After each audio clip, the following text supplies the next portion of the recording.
ابھی عالم اسلام کا ایک سالڈ بلاک ہے جو یہودی ورلڈ آرڈر کی نگاہوں میں کھٹک رہا ہے. میں کھٹکتا ہوں دل یزداں میں کانٹے کی طرح. اگرچہ ان کی اسٹریٹجی کیا ہے, ایک ایک کر کے ان کے حصے بکھرے کر کے تیا پانچا کرو. ابھی وہ بلاک کون سا ہے؟ ایران ہے. چینل کو سبسکرائب کرو پہلے, ہاں جلدی کرو. مجھے پتا ہے کہ آپ لوگ نہیں کرتے, ویڈیو دیکھتے ہو لیکن سبسکرائب نہیں کرتے. یہ لال کلر کا بٹن نہیں سے دباؤ, جلدی دباؤ, جلدی دباؤ, پھر میں شروع کروں. دبا دو جلدی, دبا دیا, گھنٹی بھی دبا دینا. ٹھیک. افغانستان ہے, پاکستان ہے اور روسی ترکستان سے آزاد ہونے والی جو ریاستیں ہیں, یہ ایک سالڈ بلاک. یہ عجمی مسلمان عربی نہیں, عربی گئے, یہ نوٹ کر لیجئے. اس لیے کہ عربوں کو اللہ نے فضیلت دی تھی, محمد ان میں سے تھے صلی اللہ علیہ وسلم, یہ رتبہ بلند ملا جن کو مل گیا. لیکن ساتھ ہی اللہ نے دھمکی بھی دے دی تھی سورہ محمد میں, ان تتولوا یستبدل قوما غیرکم, اگر تم پیٹھ دکھا دو گے اس مشن کو جو ہم نے تمہارے حوالے کیا ہے, تمہیں ہٹائیں گے, کسی اور کو لے آئیں گے. اور یہ بات ہو چکی ہے 13ویں صدی عیسوی میں, 1258 میں جب سقوط بغداد ہوا ہے, عربوں کے ہاتھ سے عالم اسلام کی قیادت چھین لی گئی, معزول کر دیا گیا. اس کے بعد قیادت کن کے ہاتھوں میں آئی؟ ترکوں کے ہاتھ میں. ترکان تیموری ہندوستان میں, ترکان صفوی ایران میں, ترکان سلجوقی مڈل ایسٹ میں, اور ترکان عثمانی کا تو کہنا ہی کیا ہے. وہ ایشیا مائنر سے چل کر, آپ کو معلوم ہے کہ مشرقی یورپ کا کتنا بڑا علاقہ, دی گریٹ آٹومان امپائر اس صدی کے آغاز تک قائم تھی. اس صدی میں عجیب عجیب معجزے ہوئے ہیں. گریٹ آٹومان امپائر جو 3 بر اعظموں پر محیط, نام و نشان ختم. The great U S S R, نام و نشان ختم. اب تو روس صاحب ایک ملک کی حیثیت سے رہ گئے. یہ اس صدی میں دو اور وقت نہیں ہے میں اور آپ کو کیا بتاؤں. اس صدی میں تو بڑے بڑے عجیب عجوبے ہوئے ہیں, بڑی بڑی 2 عظیم جنگیں ہو چکی ہیں, تیسری جو ہے سر پر کھڑی ہے, دور نہیں ہے, جس کو حدیث میں کہا گیا ہے الملحمۃ العظمیٰ, تاریخ انسانی کی عظیم ترین جنگ, اور وہی صلیبی جنگ جس کا آغاز بوسنیا سے ہو چکا ہے. بہرحال اس وقت جو میں کہہ رہا تھا, ورنہ میرے پاس تو یعنی یہ کہ درد دل کہنے کے لیے وقت نہیں ہے, مجھے اپنی بات کو محدود کرنا پڑ رہا ہے. لیکن میں اب آ رہا ہوں اصل موضوع کی طرف, کہ ایک امکان تو یہ ہے کہ اس بلاک میں اسلام کا احیاء ہو, اور اس کے لیے کچھ نویدیں بھی موجود ہیں احادیث نبویہ میں.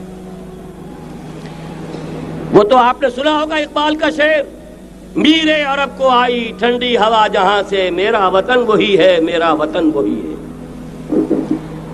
حدیث میں آتا ہے یخرج الناس من المشرق یؤتون للمہدی یعنی سلطانہ, مشرق سے فوجیں نکلیں گی کہ جو کہ مہدی کی حکومت قائم کریں گی.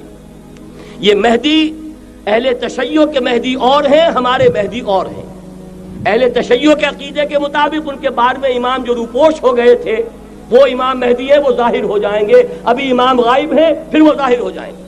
ہمارے نزدیک یہ مہدی پیدا ہوں گے یا ہو چکے ہوں, اور یہ ہوں گے حضرت فاطمہ کی نسل ہی سے رضی اللہ تعالی عنہا. لیکن عالم عرب کے اندر پھر ایک طاقت بن کر ابھریں گے, باطل کی قوتوں کے خلاف جہاد کریں گے. لیکن ان کو مدد آئے گی 2 طرف سے, ایک زمینی مدد آئے گی مشرق سے, ایک آسمانی مدد آئے گی.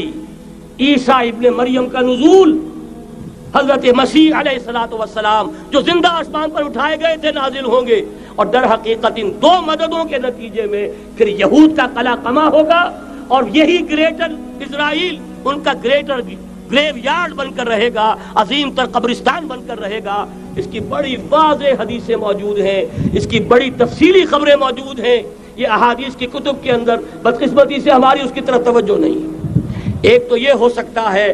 اسی طریقے سے ایک اور حدیث ہے, یخرج من خراسان رایات سود, اور یہ مسلم شریف کی روایت ہے, نوٹ کیجئے گا, نہیں ترمذی شریف کی روایت ہے. یخرج من خراسان رایات سود لا يردها شيء حتى تنصب بإيلیا.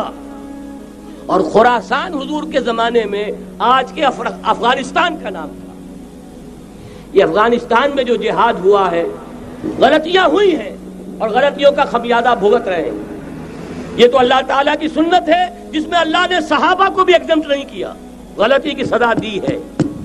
35 صحابہ کی غلطی غزوہ احد میں ہوئی، جہاں سے حکم تھا کہ مت ہٹنا، 50 میں سے 35 ہٹ گئے، نتیجہ کیا نکلا؟ فتح شکست میں بدل گئی، 70 صحابہ شہید ہو گئے۔ اللہ تعالیٰ نے فرمایا وَلَقَدْ صَدَقَكُمُ اللَّهُ وَعْدَهُ إِذْ تَحُسُّونَهُم بِإِذْنِهِ حَتَّىٰ إِذَا فَشِلْتُمْ وَتَنَازَعْتُمْ فِي الْأَمْرِ وَعَصَيْتُم مِّن بَعْدِ مَا أَرَاكُم مَّا تُحِبُّونَ۔ مسلمانوں ہم سے گلہ نہیں کر سکتے، ہم نے اپنا وعدہ سچا کر دکھا دیا تھا جبکہ تم انہیں گاجر مولی کی طرح کاٹ رہے تھے، لیکن جب تم ڈھیلے پڑ گئے، تم نے ڈسپلن کو توڑا، تم نے اختلاف کیا تو سزا دیا۔ تو اگر صحابہ کرام رضوان اللہ تعالی علیہم اجمعین خیر الناس بعد الانبیاء، پوری نوع انسانی کے اندر انبیاء کے بعد بلند ترین انسان، اگر ان کی بھی غلطی کا خمیازہ جو ہے اللہ نے چکھایا، کیوں چکھایا؟ ضروری تھا، آئندہ کے لیے سبق ہو جائے۔ یہ وَلِيُمَحِّصَ مَا فِي قُلُوبِكُمْ، تاکہ تمہارے دلوں کے اندر اگر کہیں کوئی کھوٹ ہے اور پاک کر دیں ہم۔ اس لیے بہرحال غلطیاں ہوئی ہیں افغانستان میں، ایک امام کے ساتھ بیعت نہیں تھی، بلکہ بدقسمتی اور بڑھ کر یہ ہے بیعت کر کے توڑ دی۔ عبد الرسول سیاف صاحب کے ہاتھ پر ہمارے پاکستان کے 7 گروپ جو تھے، انہوں نے عین حرم میں بیٹھ کر بیعت کی اور پاکستان آ کر بیعت توڑ دی۔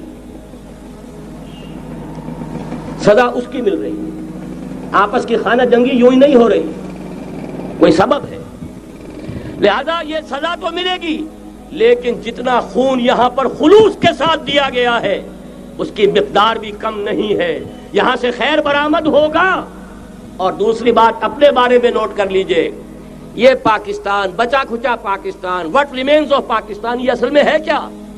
مولانا بہت خوبصورت انداز میں فرما رہے تھے، یہ 313 نہیں تھے، اسلام تھا۔ اسی طرح نوٹ کیجئے، پاکستان نہیں ہے، 4 صدیوں کی تجدیدی مساعی کا حاصل ہے۔ آپ نے کبھی نوٹ کیا ختم نبوت کے بعد اب سب سے اونچا منصب کس کا ہے؟ مجددین۔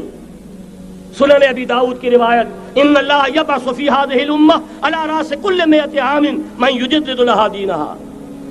اور نوٹ کیجئے، کوئی بات ہے 1000 برس تک سارے مجدد عالم عرب میں پیدا ہوئے، جیسے ہی دوسرا 1000 سال شروع ہوا، الف ثانی کا مجدد اعظم شیخ احمد سرہندی کہاں تھا؟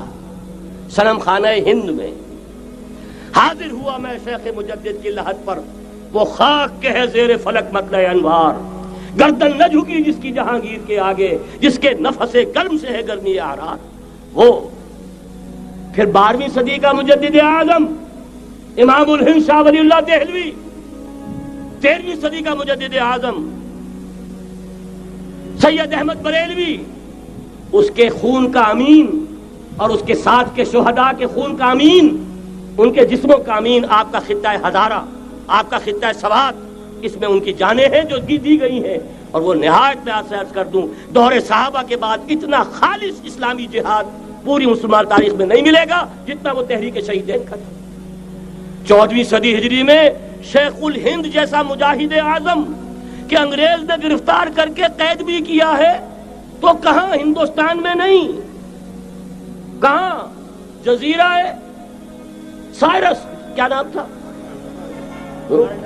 مالٹا، جزیرہ مالٹا بحر روم میں۔ اقبال کے نفس سے ہے لالے کی آگ تیز، ایسے غزل سرا کو چمن سے نکال دو۔ کہیں ہندوستان کی کسی جیل میں ہوا تو شاید اس کے نفس کی گرمی ہی سے کوئی حرارت پیدا ہو جائے۔ اور اسی صدی میں 14ویں صدی ہجری میں اقبال جیسا مفکر، اسی 14ویں صدی ہجری میں مودودی جیسا مصنف، اسی 14ویں صدی ہجری میں مولانا الیاس جیسا مبلغ رحمہم اللہ، عظیم شخصیتیں آج پورے عالم اسلام میں آپ کو تبلیغی دوست ملیں گے۔ یہ کہاں سے شروع ہوئی تحریک؟ دہلی کی ایک چھوٹی سی مسجد سے، وہ مسجد بنگلے والی اب تو بڑی عالیشان ہو گئی ہے، جب وہاں شروع ہوا تھا کام بڑی چھوٹی سی مسجد۔ یہ سارے کام یہاں کیوں ہوئے؟ پورا عالم اسلام آزاد ہوا، کہیں نعرہ اسلام کا نہیں لگا، کہیں عرب قومیت پر، کہیں کسی اور عصبیت پر تحریکیں چلی ہیں، صرف تحریک پاکستان تھی کہ پاکستان کا مطلب کیا؟ لا الہ الا اللہ۔ کوئی سبب ہے کہ یہاں قرارداد مقاصد پاس ہوئی، حاکمیت اللہ کی ہے، کہ اکبر نام لیتا ہے خدا کا اس زمانے میں. یہ سارا ماضی سامنے رکھیے اور حضور کی دی ہوئی پیشین گوئیوں کا مستقبل سامنے رکھیے. ان دونوں سے ثابت ہوتا ہے اس خطۂ ارضی سے کچھ ہونا ہے. چلو میں سبسکرائب کرو پہلے. ہاں جلدی کرو, مجھے پتا ہے کہ آپ لوگ نہیں کرتے, ویڈیو دیکھتے ہو لیکن سبسکرائب نہیں کرتے. یہ لال کلر کا بٹن نہیں سے دباؤ, جلدی